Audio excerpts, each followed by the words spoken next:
শুভ সন্ধ্যা, আপনাদের সাথে আছি তাওফিকা রহমান।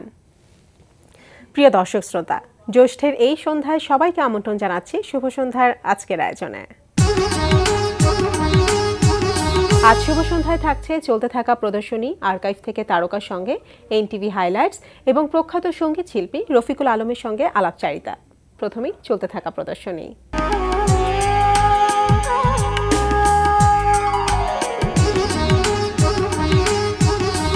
জানিয়ে দিচ্ছি ঢাকার বিভিন্ন গ্যালারিতে চলতে থাকা চিত্রকলা প্রদর্শনীর সময়সূচি।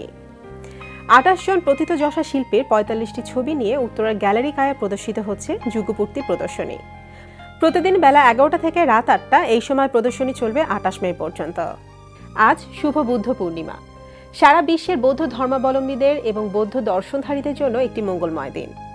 বুদ্ধের জীবনের ৩টি গুরুত্বপূর্ণ ঘটনা, সিদ্ধার্থ গৌতমের জন্ম, বুদ্ধত্ব লাভ এবং মহাপরিনির্মাণ সংঘটিত হয়েছিল বৈশাখী পূর্ণিমা তিথিতে।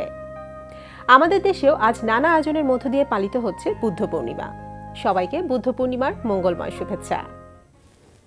এবার আমাদের সাপ্তাহিক আয়োজন আর্কাইভ থেকে তারকার সঙ্গে।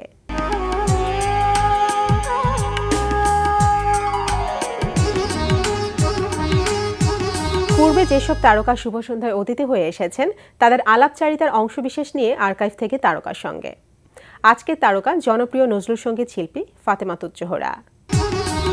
তো আপনি যখন আমাদের স্টুডিওতে এসেছেন, একটা জিনিস খুব জানতে ইচ্ছা করছে যে আপনি আমাদের দেশের একজন প্রতিষ্ঠিত এবং আমাদের খুব প্রিয় একজন নজরুল সঙ্গীতের শিল্পী।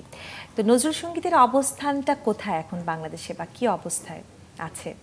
এটা অনেক আগের থেকে আমরা বলতে খুব ভালো লাগে যে তুলনামূলকভাবে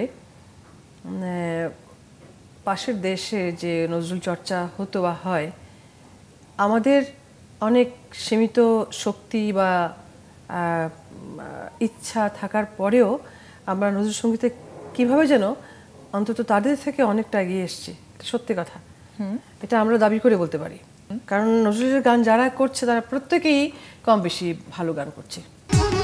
দেখছিলেন আর্কাইভ থেকে তারকার সঙ্গে। এবার এনটিভি হাইলাইটস।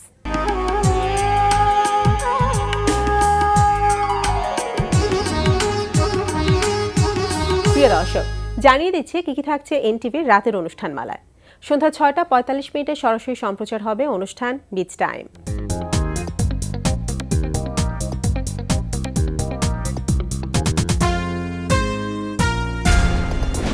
রাত ৮টা ২০ মিনিটে থাকছে লাকি ইনাম ও রিদি হকের রচনায় এবং রিদি হক ও কামরুজ্জামান রনির পরিচালনায় ধারাবাহিক নাটক শেষ বিকেলের গান। কেমন মানুষ পছন্দ? ভালো মানুষ, যে ভালো বন্ধু হতে পারবে।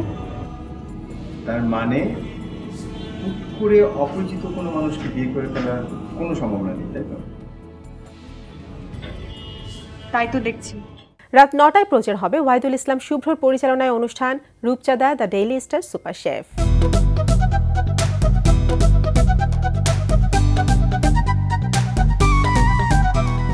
রাত ৯টা ৪০ মিনিটে থাকছে ধারাবাহিক নাটক দুষ্টু ছেলের দল।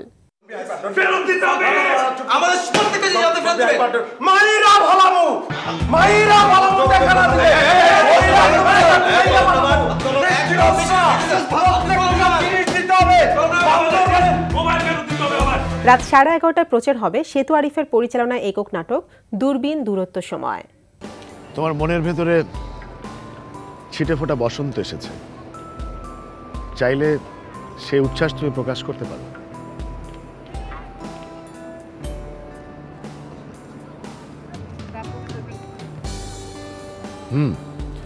এই মুহূর্তের জন্য। এই ছিল এনটিভি অনুষ্ঠান মালার হাইলাইটস।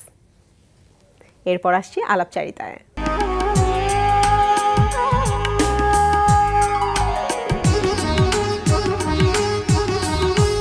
এক হৃদয়হীনার কাছে হৃদয়ের দাম কি আছে, এই গানের মতো অসংখ্য শ্রোতাপ্রিয় গানের কণ্ঠশিল্পী রফিকুল আলম।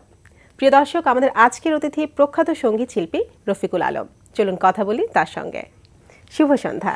শুভ সন্ধ্যা। কেমন আছেন? খুব ভালো আছি। তো আমাদের আজকে অনেক ভালো লাগছে আপনাকে পেয়েছি আমাদের প্রোগ্রামে। হ্যাঁ, আমারও ভালো লাগছে। এই ধরনের অনুষ্ঠানে আমি খুব কমই আসতে পারি, তবু এনটিভির এই অনুষ্ঠানের আমন্ত্রণ মানে ফিরিয়ে দিতে পারিনি। আচ্ছা, তো আপনি তো গানেরই মানুষ, গানের সাথেই আপনার বসবাস। সেই ছোটবেলা থেকে দেখছি আপনাকে গান করতে, এখনো সমান তালে গান করে যাচ্ছে। তো কেমন এনজয় করেন এই গানকে নিয়ে ব্যস্ত থাকতে? ব্যাপারটা কি জানো, যে কেমন ব্যস্ত থাকি এইটা আমি কখনো আলাপ করি না কিংবা চিন্তা করি না। গানটা ঠিক ইংরেজিতে যেভাবে বলে না যে এটা আমার প্যাশন, কিন্তু আমি আর এক ডিগ্রি বাড়িয়ে বলি যে শুধু এটা আমার প্যাশন না, এটা আমার কাজ।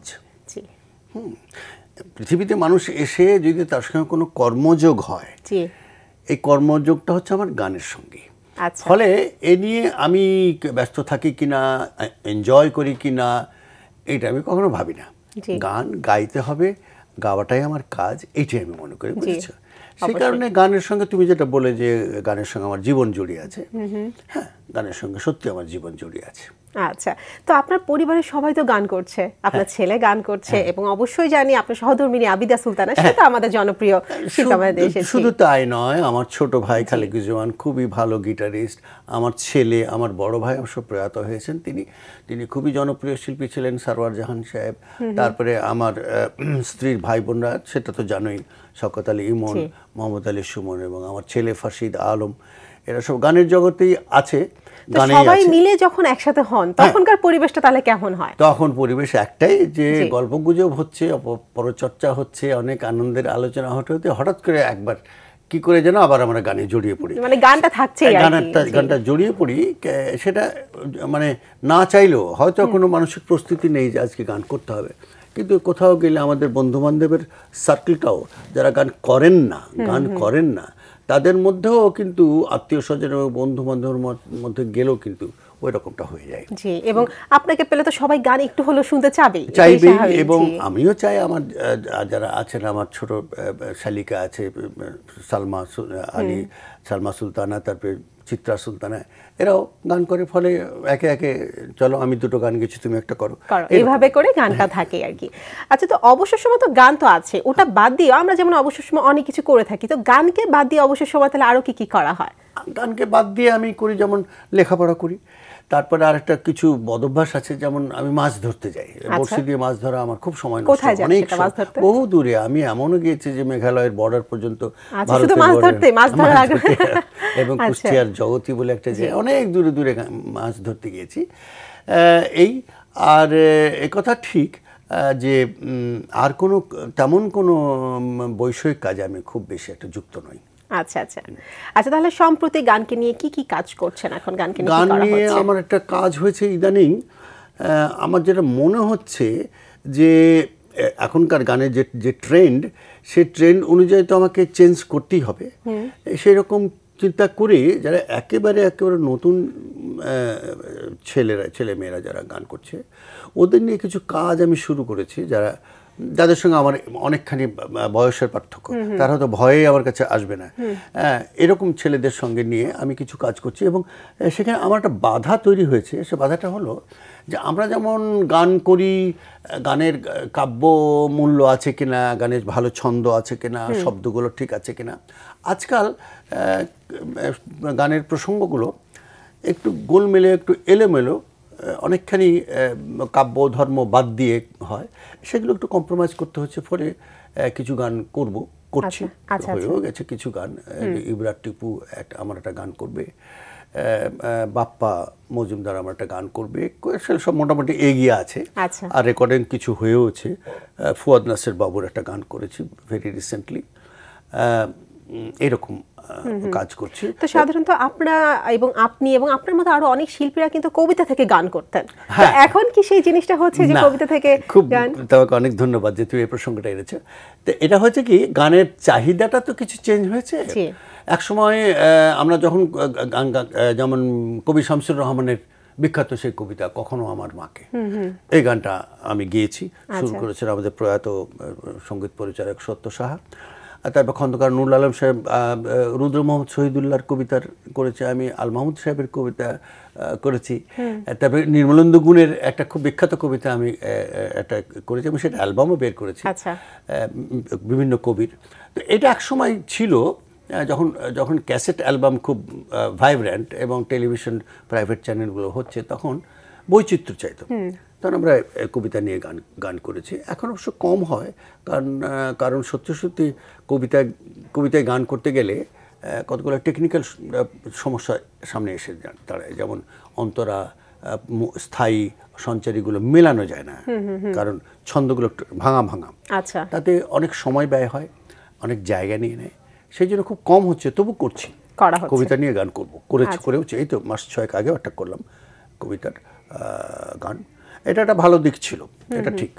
আচ্ছা, তো আরো কথা বলবো, একটা কথার মাঝখানে একটা গান আমরা তাহলে শুনে ফেলি। গান তো এইভাবে, হ্যাঁ এভাবে আমি গান গাই। তুমি আমি একটা কাজ করি, বৃষ্টি মেঘলা, একটু ওয়েদারটাও কেমন, জি জি, হ্যাঁ, আমি এই মাত্র কয়েক মাস 3 আগে একটা গান করেছি, ফুয়াদ নাসের বাবুর লেখা এবং আহমেদ ইউসুফ সাবেরের লেখা এবং ফুয়াদ নাসের বাবুর সুর করা। গানটা এরকম: যদি মেঘ হতাম, মেঘ হয়ে ভাসতাম, তোমার আকাশে গিয়ে বৃষ্টি ঝরাতাম,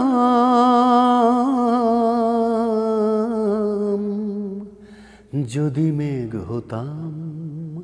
এটা একটা গান, মানে ইদানিং কালের চলনের উপরে এটা একটা মিউজিক ভিডিও করব, কাজ শুরু হয়েছে।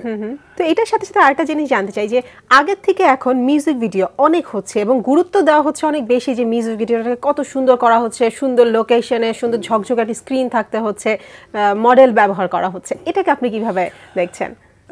এটা ধরো, এটা শুধু এখন নয়, এটা প্রায় বছর 20 থেকে 20-25 বছর থেকে শুরু হয়েছে, যখন তোমার প্রাইভেট টিভি চ্যানেলগুলো বেড়ে গেল, তারপরে তখনও তো এরকম নেট ফেসিলিটি, ইন্টারনেট ফেসিলিটিটা ছিল না, তাহলেও অডিও থেকে ভিডিওর নতুন যখন একটা পথ বের হলো, তখন মানুষের কাছে পৌঁছে দেওয়ার জন্য শুধু টেলিভিশন ছাড়াও আমরা চাইলাম যে যখন একটা গ্রামের মানুষ টেলিভিশন অ্যাফোর্ড করতে পারছে না, কিন্তু একটা ডিভিডি প্লেয়ার তার কাছে আছে, তখন গানের সঙ্গে মিউজিক ভিডিও করা হলো। এবং মিউজিক ভিডিওর একটা সমস্যা হচ্ছে, এত বেশি অ্যাট্রাকশন তৈরি করতে হয়, অর্থাৎ একটা পারফর্মার বসে এক হৃদয়হীনার কাছে হৃদয়ের দাম গেয়ে যাচ্ছি, ভালো কথা, কিন্তু যখন মিউজিক ভিডিওতে যাব তখন ওটা কিছু গিমিক, আমার শব্দটা ব্যবহার করি, এটা গিমিক লাগে। গিমিক বলতে মিন করছি গান থেকে একটু আলাদা জিনিস, হয়তো আমাকে এমন একটা অ্যাঙ্গেল থেকে ধরলো, হ্যাঁ, যেখান থেকে আলাদা হঠাৎ করে চেঞ্জ হয়ে গিয়ে হয়তো তখন লোকেশনটাকেও একটু গুরুত্ব দেওয়া হচ্ছে, হ্যাঁ, লোকেশনকেও দায়িত্ব, কিংবা একজন সুন্দরী মহিলার একটা ফেস নিয়ে তার একটা এক্সপ্রেশন এলো, এটা হলো মিউজিক ভিডিওর কথা। কিন্তু অতিমাত্রায় মিউজিক ভিডিও হচ্ছে ওই একটি কারণে, যে ইন্টারনেট থেকে মানুষ ডাউনলোড করে গান শুনছে, স্মার্টফোনে গান দেখছে, তখন সরাসরি অডিও ডাউনলোডের মানুষ অসুবিধা হচ্ছে, ভিডিও না হলে তো ডাউনলোড হয় না কিংবা দেখা যায় না। সেই কারণে আমাদেরকেও এই মিউজিক ভিডিওতে যেতে হচ্ছে। আমি মিউজিক ভিডিও অনেক আগে থেকে করি, কিন্তু এখন আরেকটু বেশি করতে হচ্ছে, কারণ মানুষের কাছে পৌঁছানোর পথ কিন্তু প্রায় বন্ধ। কারণ তোমার এনটিভিতে আমি যখন গান গাইবো সে তখনই দেখতে পারবে, কিন্তু আমার ইচ্ছে করছে রফিকুল আলমের গান দেখতে বা শুনতে, সেই কারণে মিউজিক ভিডিওটা হচ্ছে এবং খুবই অ্যাট্রাকটিভ করার চেষ্টা করছে।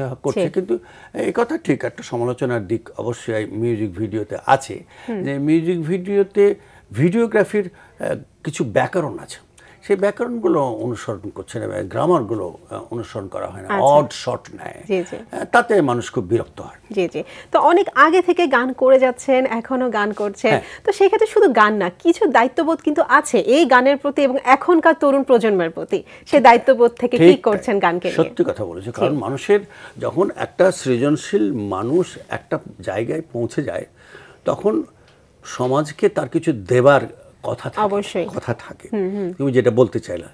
এখন সেই দেবার দায়িত্বটা আমার স্ত্রী আবিদা সুলতান বলে যে সমাজ আর কি দেব, আমার সমস্ত জীবনের আকর্ষণীয় এভিনিউ, আকর্ষণীয় কি বলবো পেশা বাদ দিয়ে আমি গানে এসেছি, which is a place of sacrifice. সবসময় তোমাকে স্যাক্রিফাইস করতে হচ্ছে, আমি উপযুক্ত পারিশ্রমিক পাচ্ছি না, অনেক শিল্পী আছে উপযুক্ত সম্মান পাচ্ছে না, এগুলো ত্যাগ করে যে সঙ্গীতে থাকাটা একটা বিরাট স্যাক্রিফাইস সমাজের জন্য, কথাটা কিন্তু ঠিক। তারপরেও দায়িত্ববোধ আমরা এড়াতে পারি না। আমরা যারা যারা সৃজনশীল মানুষ উপরে উঠে এসেছি, সমাজের একটা জায়গায় এসেছি, সেই দায়িত্বটা কি জানো? এই দায়িত্বটা একজন সমাজসেবীর যে দায়িত্ব, একজন প্রতিষ্ঠিত শিল্পীরও সেই দায়িত্ব। সেটা কি? তুমি ভালো গান গাইছো, তোমাকে একটু সাজেশন দাও, এই তুমি এটা করছো, তুমি এটা করলে তোমার ভালো হবে। যেমন আমরা সাজেশন পেয়েছি খন্দকার নুরুল আলম সাহেব, কিছুদিন আগে তিনি মাস দুয়েক আগে তিনি মারা গেলেন। বিরাট মাপের একজন সঙ্গীতজ্ঞ। সত্য সাহা, আমাদের সত্যদা, অজিত রায়, এরা করতেন কি, গান গাওয়ার পাশাপাশি বলে, এই তোমার গান শুনলাম, তুমি ওটা করলা কেন, এরকম করলা কেন, দেখো এটা এভাবে করবা, দেখবা আরো ব্রাইট লাগবে। বিভিন্ন রকম টিপস দেওয়া। এছাড়াও আরো কিছু দায়িত্ব আছে। যেমন ধরো, এটা সবসময় সম্ভব হয় না। যেমন ধরো অটিজমের উপরে, এই যে তোমার দৃষ্টিবন্ধী মানুষদের, প্রতিবন্ধীদের নিয়ে যে বিভিন্ন সামাজিক কাজ হয়, সেগুলো আমরা করি।